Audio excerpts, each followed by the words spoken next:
राधे राधे दोस्तों, आज मैं आया हूँ प्राचीन सूर्य मंदिर पलेठी बनगढ़ में, जो कि 675 से 700 ईस्वी के मध्य माना जाता है। गुरुजी प्रणाम। हमारा आज बड़ा सौभाग्य हमें मिला है कि आज हम पलेठी में सूर्य नारायण मंदिर में के दर्शन हुए और गुरुजी के सानिध्य में हम यहाँ पे आए हैं। और ये बहुत ही पौराणिक मंदिर है और भारत में बहुत ही गिने चुने मंदिर ये सूर्य नारायण मंदिर है, जो कि हमारे इतिहास में भी अंकित है। और ये 7वीं सदी के गुरुजी शायद से 675 जी। अब गुरुजी आप इस मंदिर के बारे में गुरुजी आपको यही सब कुछ बताएंगे। और गुरुजी यहाँ मुख्य पुजारी हैं और गुरुजी की वाणी से आप हम सब लोग इस मंदिर के बारे में सुनेंगे। और जो भी गुरुजी की मधुर वाणी हम लोगों को प्रसाद रूप में मिलेगी, हम उसका अनुसरण करेंगे। गुरुजी बहुत बहुत प्रणाम, आपकी कृपा बोलिए हमारे सूर्य नारायण भगवान की जय। ऐसा है, जो हमें जानकारी है मंदिर के इतिहास के बारे में जी गुरुजी। कि परमार वंश के राजाओं ने 675 से 700 ईस्वी के बीच में इस मंदिर को बनवाया।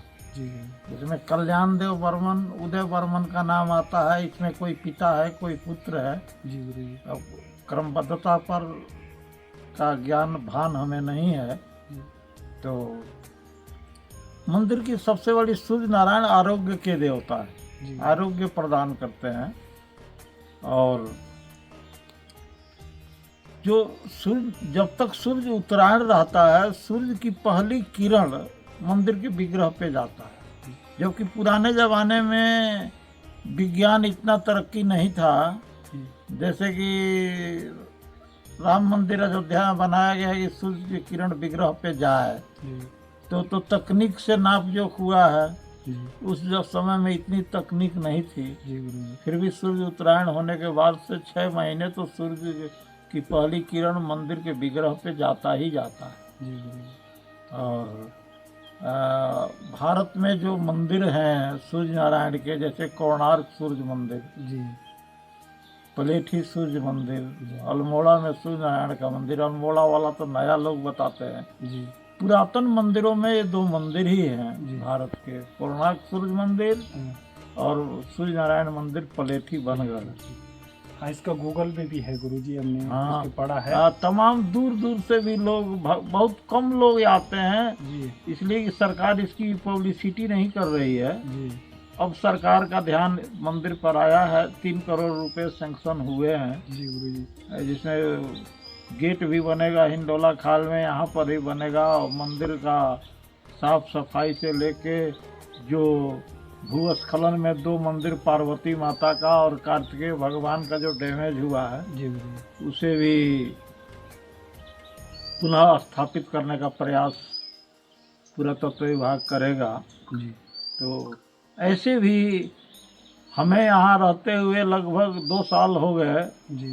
यहाँ नासिक तक के भक्त आए हैं। मध्य प्रदेश और नासिक से जो पर्यटन सीजन चलता है, पर्यटन मानचित्र में नाम है अपने सूर्य नारायण मंदिर का, तो वो लोग आते हैं यहाँ दूर दूर से, मध्य प्रदेश से, नासिक से और गुजरात से, राजस्थान से। लोकल में देखा जाए तो हरिद्वार तक से लोग तो बराबर ही आते हैं। जी गुरुजी, उसमें मैंने पढ़ा है, गूगल पे भी पढ़ा है कि जैसे उन्होंने लिखा है कि देवप्रयाग से हिंडोला खाल तक की 18 किलोमीटर इसकी दूरी है, लेकिन गांव का नाम तो दिया है, लेकिन उसके बाद जो 18 किलोमीटर शायद देवप्रयाग से हिंडोला खाल तक है। और हिंडोला खाल से यहाँ तक आने में, पलेठी तक आने में ये कितना दूरी होगी गुरुजी? 16 किलोमीटर, 15-16 किलोमीटर हिंडोला खाल से पलेठी ग्राम सभा में 16 किलोमीटर इसकी दूरी है। अगर कोई भक्तजन आना चाहते हैं तो आपके माध्यम से हम उन्हें बताना चाहेंगे कि हिंडोला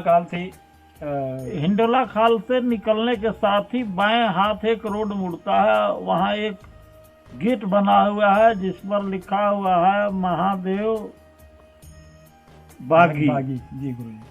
उसी रास्ते से आना है ग्राम सभा पलेठी, ग्राम सभा पलेठी बनगढ़ है, सूर्य नारायण मंदिर पहुंचा जाता सड़क है। में भी बोर्ड लगा है, सड़क पर भी बोर्ड सूर्य लगा नारायण है मंदिर का। और वहाँ से सीढ़ियाँ बनी हुई है, सीसी रोड से आप मंदिर तक पहुँच सकते हैं। जी गुरुजी।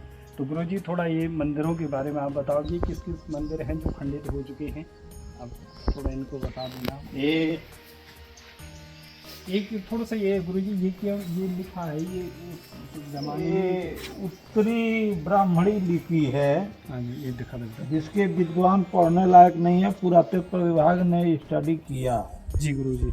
हाँ, जी जो इस लिपि को जानते हैं। जी गुरुजी। ऐसे मंदिर में दो पत्थर है, एक ये है, हाँ जी। एक वहाँ पार्वती माता जी के पास भी है। जी एक ही मंदिर है गुरुजी। पार्वती माता का मंदिर है। अच्छा ये किस कारण से गुरुजी ऐसा हुआ होगा, क्या हुआ होगा कि ये पहाड़ से भूस्खलन में ये मंदिर जी। क्षतिग्रस्त हुए। इसमें महादेव जी का मंदिर है जो बचा हुआ है। जी।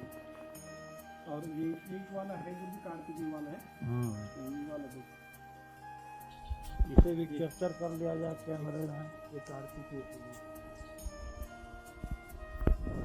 ये इन्हीं के वो है गुरुजी, ये पत्थर जो है ये इनके- हाँ।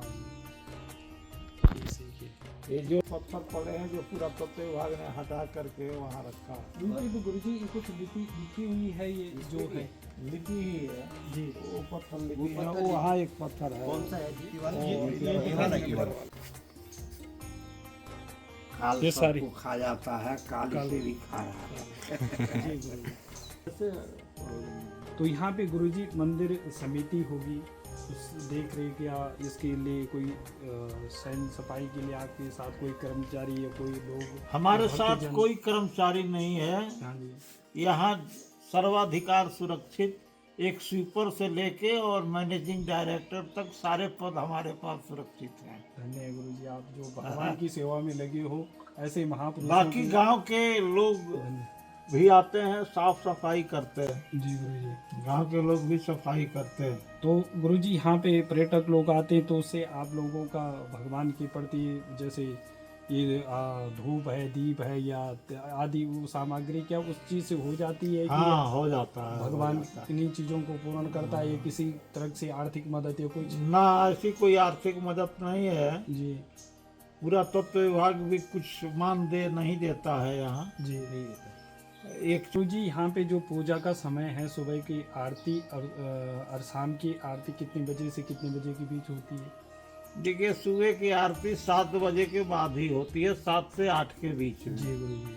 और शाम की आरती का समय भी चेंज होता रहता है। जी। जैसे गर्मी होगी तो 7 बजे के आसपास होगी। जी इस समय जाड़ा है, 5 बजे हो जाती है। हाँ जी, जो भक्तजन आना चाहते हैं, आरती में शामिल होना चाहते हैं, तो आपके माध्यम से ये है कि आरती का समय गुरुजी ने बताया है, आप लोग यहाँ पर आ सकते हो।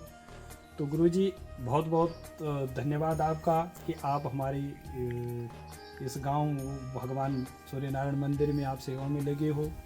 तो आपके गुरुजी रहने की या खाने पीने की यहाँ पे व्यवस्था है? हाँ, है, जी वो व्यवस्था है। जी। कोई जो यहाँ दान रूप में चावल, आटा, दाल जो कुछ भी आ जाता है, जी गुरुजी। तिल इत्यादि भी पर्याप्त मात्रा में आ जाते हैं, जिससे कि मंदिर का ज्योत इत्यादि का भी काम चले। जी ये सब कुछ काम हो जाता है। जी बाकी सब्जी भाजी तो हमें खरीद के मंगाना ही पड़ता जी गुरुजी। तो है। आप गांव में पैदा होता है तो लोग दे जाते हैं। जी गुरुजी। ये तो गुरुजी ये जो आपके लिए रहने के लिए कमरा वगैरह की व्यवस्था है? हाँ, कमरा है, 2 कमरे हैं। जी। तो ये भी मंदिर समिति के ही होंगे? हाँ। तो व्यक्तिगत है? नहीं, मंदिर समिति के, मंदिर समिति ने ही से बनवाया है। के लिए और हमारा सौभाग्य भी प्राप्त हुआ कि हम यहाँ पे आए, भगवान की कृपा रही कि हम इस यहाँ पे आए। सूर्य प्रतिमा इसके प्रवेश के द्वारों पर 7 घोड़ों के रथ पर सवार सूर्य देव की भव्य प्रतिमा पत्थर से बनी हुई है। यह हमारी पौराणिक धरोहर है। इसमें हमारे सभी उत्तराखंड वासियों को आगे आना होगा। आप सबका धन्यवाद दोस्तों, ऐसे ही हमारे साथ बने रहें और चैनल को सब्सक्राइब करें।